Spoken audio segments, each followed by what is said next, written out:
Mbote, mbote ya mingi na bandeko nyonso ya ana ne Congo na monde entier. Kiembote kokanda dia ukuje ne Congo munanzaya mvimba. Bom dia a todo o povo angolano, bacongos, no mundo inteiro que vão seguir esse programa. E esse programa está a ser apresentado pelo o vosso irmão Toyo Nekongo. E metemos a nossa música como sempre, o nosso rubrique. Mas vamos falar de coisas importantes hoje. Quero vos contar coisas que vocês não sabiam. Bandeko, na cherry rubrique na biso comme d'habitude, lelo na kolobela na portugais peringala. Pour les deux côtés, message est comme. Bandeko, bolanda malamu oyo na koloba lelo. Bandeko na ngai José Wanduka bila keneko. Ndeko na ngai Nzolu Vonda Leonardo, Manu Zakaria Mayala, Manu Ibrahim na France, Manu Mavatiku Visi na Chingumbwa, petit frère na ngai na France, Ani Kule Mampasi, petit Batermi Debasho,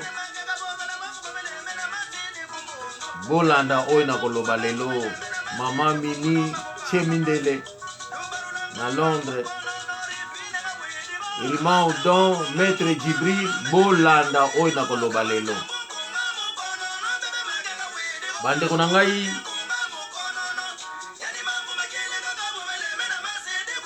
bofunga matoi.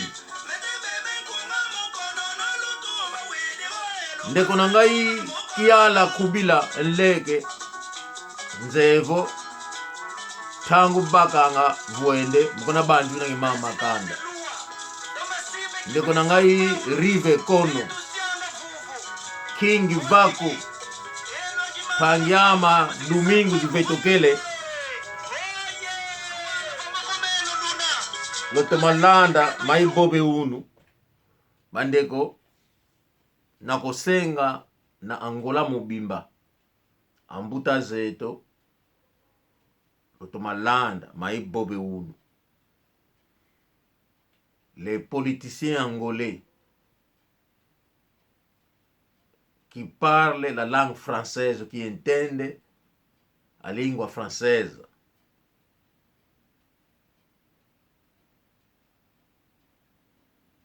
bato oyo balobaka portugais te, baza bato bekolo mususu bayokaka lingala, balobaka lingala, bayokaka lingala, bolanda oyo na koloba lelo.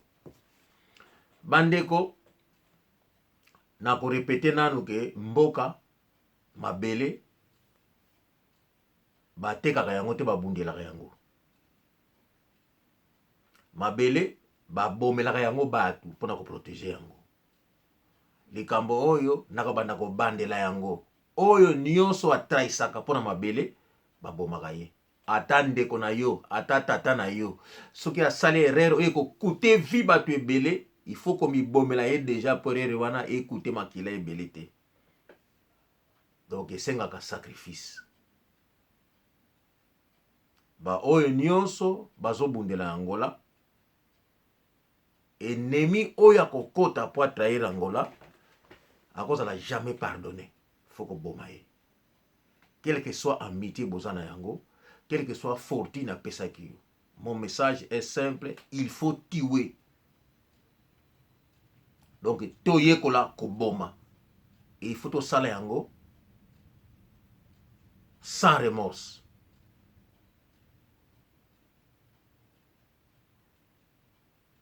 Donc message nanga oyo nakobanda ko répéter yango, il faut ezala without remorse. Pourquoi nalobi boye bandeko na ngai, nalobaka ke Angola na biso ezali tellement infiltré. Angola está infiltrado até no fundo dos raízes que segura as árvores de Angola.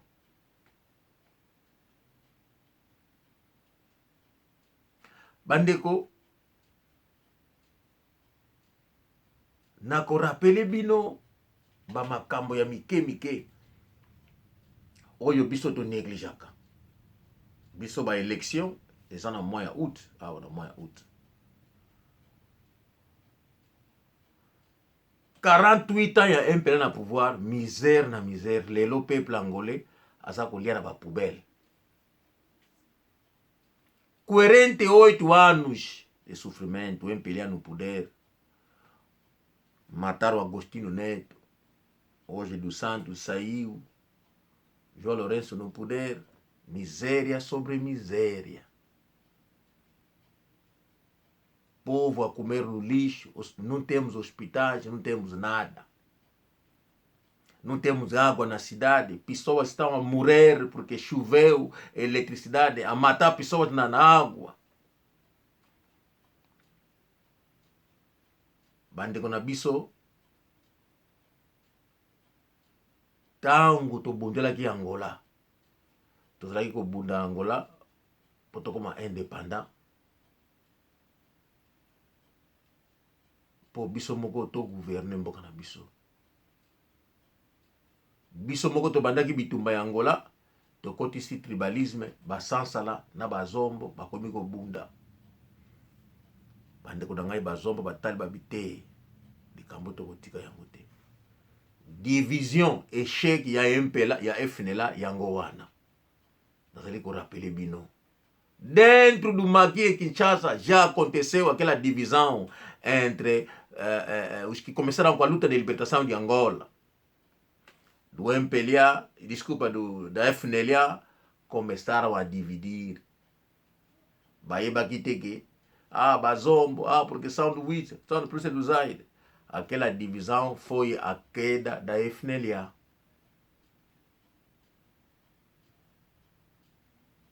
Já que alguns que encontravam já no MPLA, e os que saíram do FNLA foram enquadrar-se no MPLA, deu força.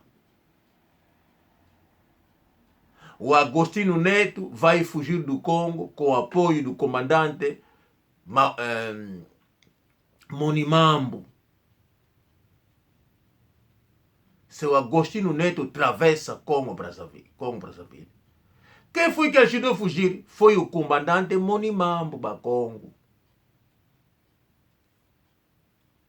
Ele foi parar na Zâmbia, foi o comandante Monimambo, o primeiro comandante angolano que fez o curso superior na Iugoslávia na altura. Foi o velho Monimambo. Na ABCB no Angolelo, Suboibakite. Você não sabia disso? Essa aqui é a verdadeira história do MPLA. Quem vai curar o MPLA?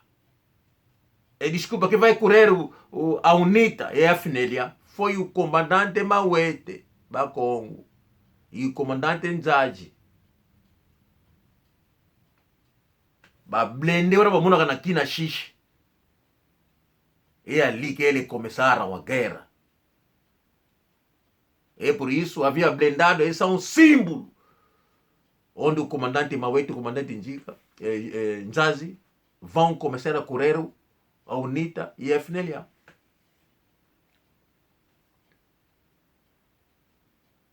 Bandeko, oyo, na lingina pesa histoire oyo na sokoko lelo abimi. Azali koloba. Bandeko na ngai, biso, toza na histoire ya Angola, c'est nous. Biso, toza pe na histoire ya Congo oyo tokoki ko raconter po na Congo. bobosana te papa Ode Roberto alaki mokolo ya Mobutu, alaki mokolo ya Lumumba. Papa Ode Roberto mama na ye azaki angolais mu San Salvador, mais tata na ye azaki mungala. Yango ikreaki amitié ya ye na Mobutu. Boye barake soki Mobutu ayeko yeba Lumumba parce que Lumumba azalaki petit ya confiance ya Ode Roberto, yende mutu aepsaki akutsaki Mobutu na Lumumba.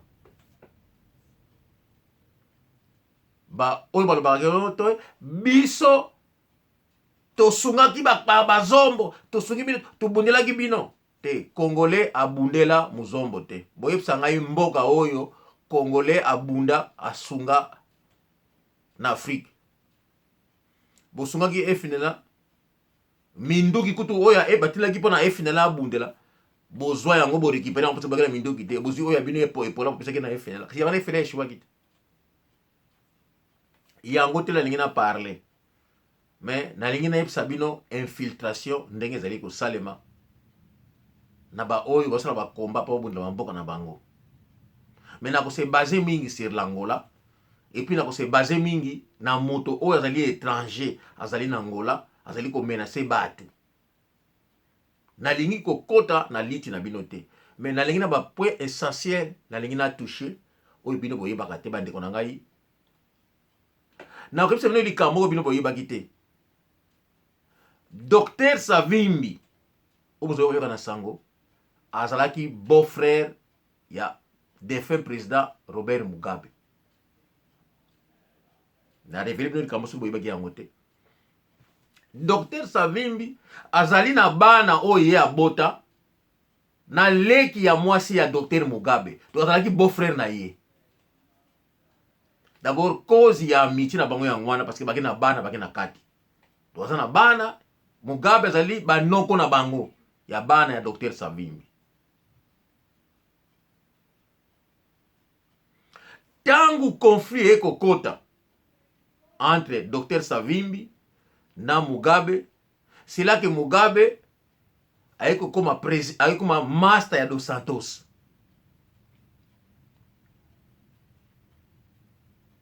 Yango na bomonaki pona ko intercaler ba troupe ya UNITA zeko leka na Congo, tangu le président le père Kabila le père asengi aide Angola, c'était ça monaki cause que un peu là azwaki ba Zimbabweyen atindaki bango na Congo Kinshasa. Ezalaki pona ko casser Docteur Savimbi, pona ko prouver que ngai na komi sikoyo camarade ya beau frère na yo. Et Mugabe pona ko se venger na Savimbi akomaki camarade ya Dos Santos. Yango na tina bamonaki présence ya troupe Zimbabweyen na Congo. Soki boyebaki te na pesi bino lisolo oyo. Na koyebisa bino likambo ya mibale, le président Houphouët-Boigny na président qui ça Assane ya Maroc bazalaki ba grand ami ya Savimbi.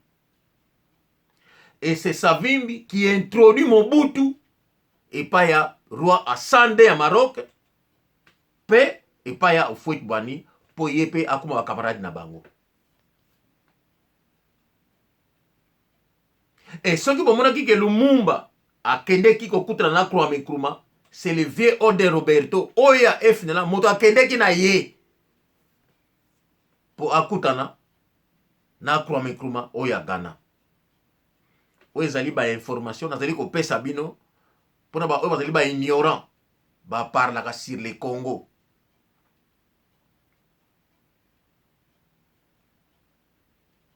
Parce que makambo mingi ya Angola boyebaki yango te. Naloba na bino ke Mingiedi Mbala moto apesaki mbongo bafutaki maître croquet oyo akendeki kodefendre bino na Belgique na mwandambu 20% oyo diangenda abakisaki. À cette époque Angola ezalaki nano indépendant te, mais bangolais bazalaki déjà organisé. Donc avant bino Congolais bomanda kosala armée na bino, bomanda kobunda contre ba Belge, bangolais bazalaki déjà na armée oyo bazalaki da entraîner na Algérie.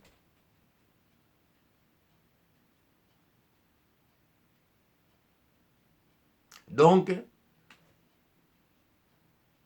tangu wana batu oyo bakibaki na Royaume Congo bayaki na Angola batikalaki toujours comme bangolais. Donc, na gouvernement ya liboso ya bino ya Congo, il y avait beaucoup des Angolais qui travaillaient, batwana, bayiba na bango te. Donc, l'exemple, le gouverneur Ndele. Ozalaki gouverneur ya banki na bino. Azalaki ndeko ya Albert Ndele, ozalaki na banki na bino. Azalaki ndeko ya José Ndele, ozalaki premier ministre ya UNITA, bakende ko signer ba accord ya indépendance ya Angola na Arvor. Donc libota na ye ndeko na ye na UNITA premier ministre et cousin mususu azali gouverneur ya banque du Congo à cette époque. Donc bazali ebele na koti de bino bakombo lelo bokokamwa. Bandeko na ngai makambo sokoko azosala na Angola. Azosala yango à partir de Angola.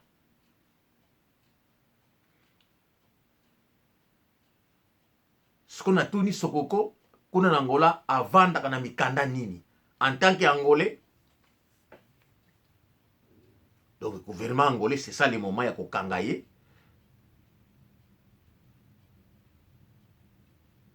Ba combien ko bon payer parce qu'azali espion. Azali congolais, azali ko vivre na mikanda ya bangolais. On ne sait pas nani apesa ki mikanda wana. Lorsque je parle de l'infiltration. Estou dizer isso. O sokoko que está em Angola, qual é o documento que ele utiliza para viver em Angola?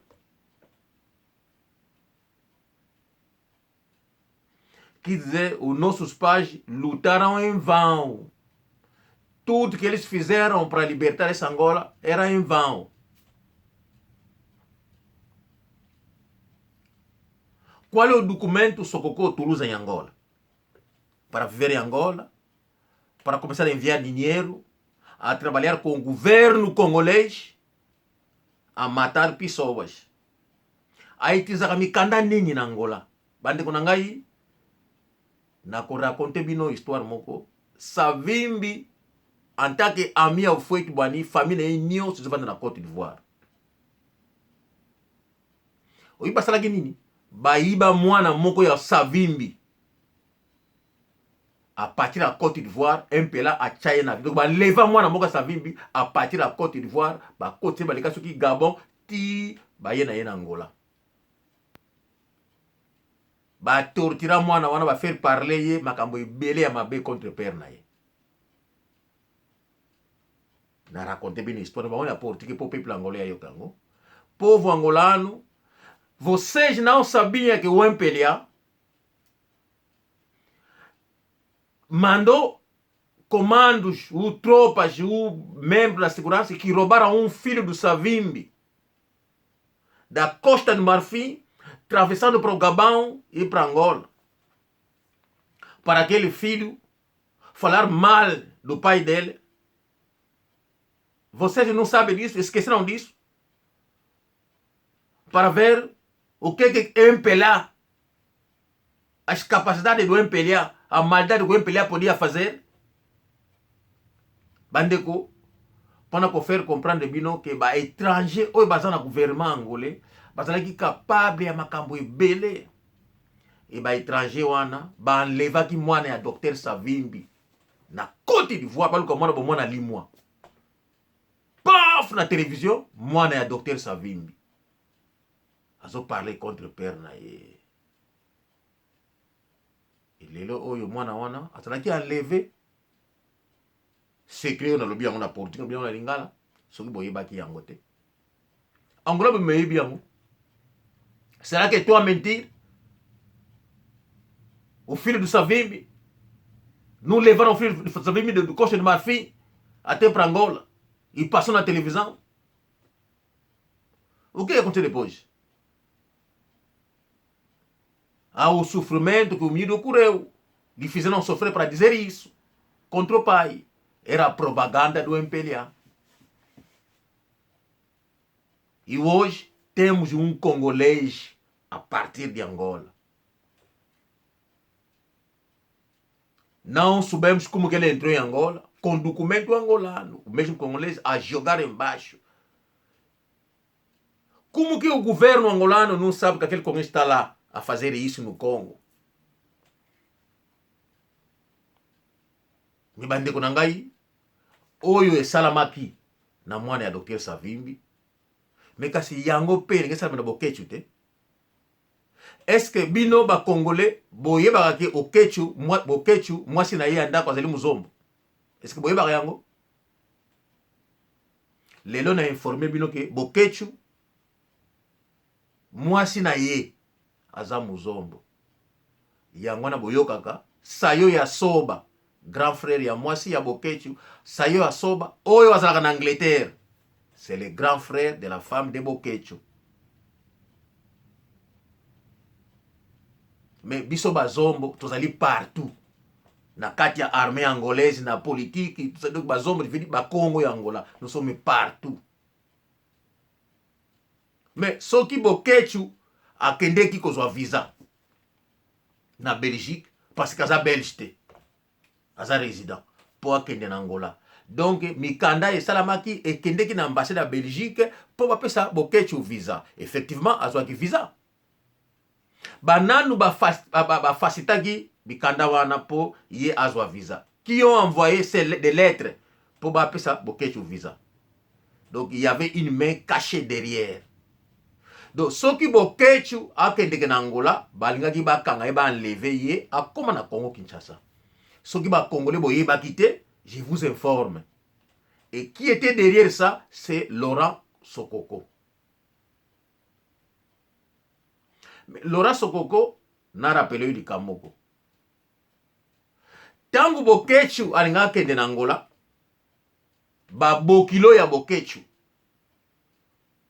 balinga ki pe ba ya kozela ye na aéroport parce que bokilo na bango azako ya mobali ya mwana na bango. Sokoko Angola eza ya biso.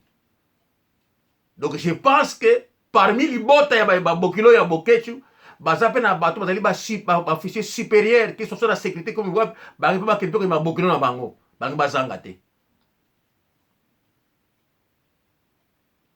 Parce que les bota ya baniki non bokilo azako ya na biso bazombo bokilo bayambaka ye quelle que soit nationalité na ye ba respectaka ye.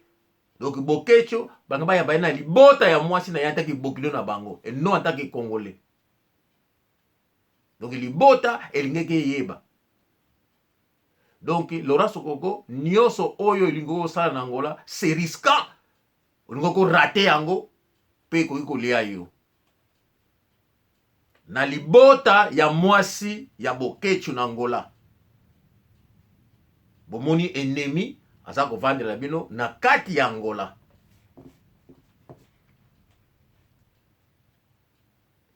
Nazali ko rappeler bande ko nangai bangolais. Oyo baza na sécurité présidentielle. Ko banda kuna na sima président na likolo. Ko banda partout. Bomoni carte oyo ye azalaki ko beta na kati ya Angola. Bokilo na bino aya ba enlever ye na kati ya Angola pour akende na Congo. Na lakisi kaka na peuple congolais bomona. Et après, au pauvre angolano, a uma luta entre indivíduos combatente congolês na Europa e congolês que encontra-se em Angola, chama-se Laurent Sokoko. E aquele combatente É aquele o indivíduo congolês que encontra-se em Angola, vive com documentos angolanos. Ele é a colaborar com os zairenses e catanguenses congolês que encontra-se no governo angolano. Uma filha da Congo, casado com um congolês na Europa, que é combatente a lutar para a terra dele, afinal aquele indivíduo vai arranjar visto, combinando com o governo congolês. Vão enviar uma carta de chamada na embaixada de angolana na Bélgica para o homem conseguir visto, como está a vir visitar os sogros em Angola. Afinal, havia um golpe. Quando ele chegar em Angola, o governo congolês ia lhe roubar a partir de Angola. Lhe levar no Congo, para o governo congolês lhe matar. Quer dizer, aquilo que aconteceu no filho do doutor Savimbi, para a Costa do Marfim, para Angola, ia acontecer num congolês através de Angola. E o congolês está lá a sair a fazer vídeo, até ameaçar que não, ele vai acabar com os combatentes zairenses na Europa, não sei o quê. Está dentro de Angola. Imagina a infiltração, o governo angolano ainda, o homem está lá. Vamos ver o que vai acontecer naquele homem. Na lingika kaboyeba, que bokechu, só que achaka makolo na Angola, balangaki ba leveye, alingaka kende na Congo. Mesokoko, bandeko, babokilo ya bokechu, o basana armée angolaise, ozeli ba angolais, na yebi bango te. Mais tout ça en coulisses, to découvrir, to lingi pe sokoko lisolo na yo na Angola ici là, on comprendre que Mabele nous appartient. Et sokoko, soki bakosala yo eloko te na Angola, parce que ozana apuya bakatange, baluba o basana Angola, bako protéger yo, to koyebisa yo eloko moko, impela ekweya te.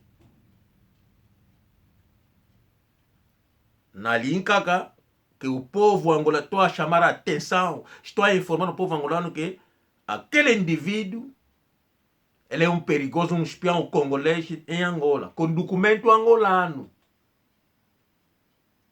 Até hoje, ele ainda está lá a deambular, a passear na cidade. A segurança ainda não meter a mão naquele homem para justificar como que ele conseguiu documentos angolanos, quem foi que tratou, quem foi que lhe deu permissão de viver em Angola com aqueles documentos. Ele é uma pessoa hoje, podia estar a colaborar com ruandês, porque congolês está por cima do dinheiro. Quando o dinheiro congolês mata, vende o pai e a mãe. E Angola que não é deles.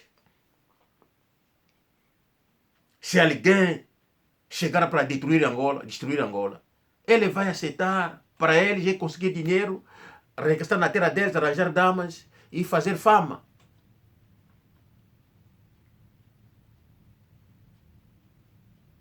Povo angolano, não podemos deixar esse tipo de pessoas. Seria melhor que aquele homem levasse tiro.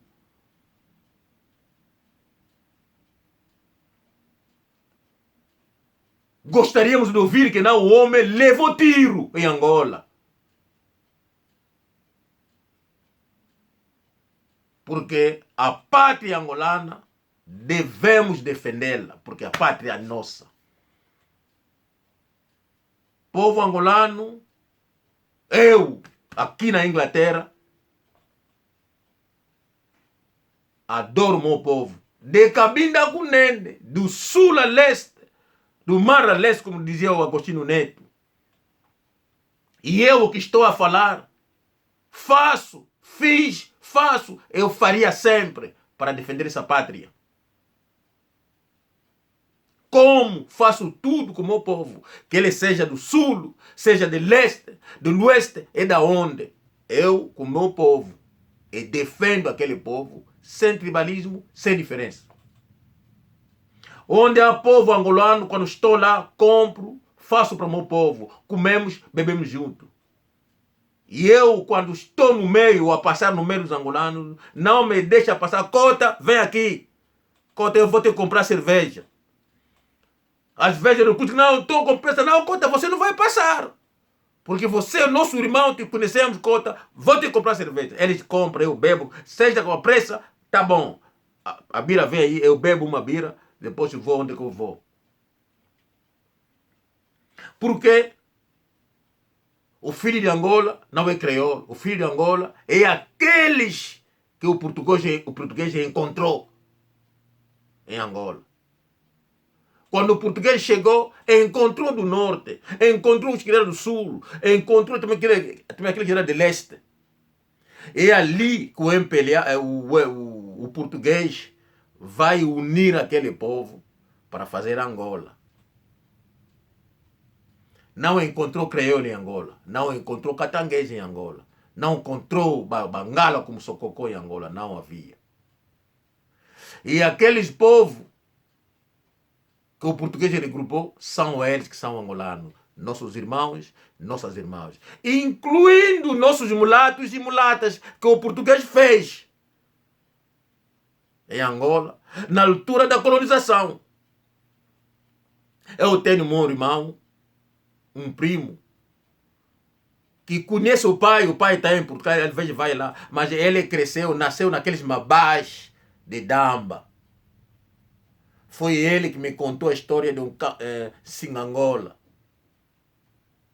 E ele que me contou a canção do padre Mariano. Foi ele. E ele fala que Congo, se você ouvir falar que Congo, é aquele homem, pode ficar presidente de Angola. Porque ele é angolano, ele sabe a história de Angola. Sococó, vais levar tiro em Angola. Abraço a todos, pá. Até a próxima. Vamos defender a pátria angolana. Até a próxima.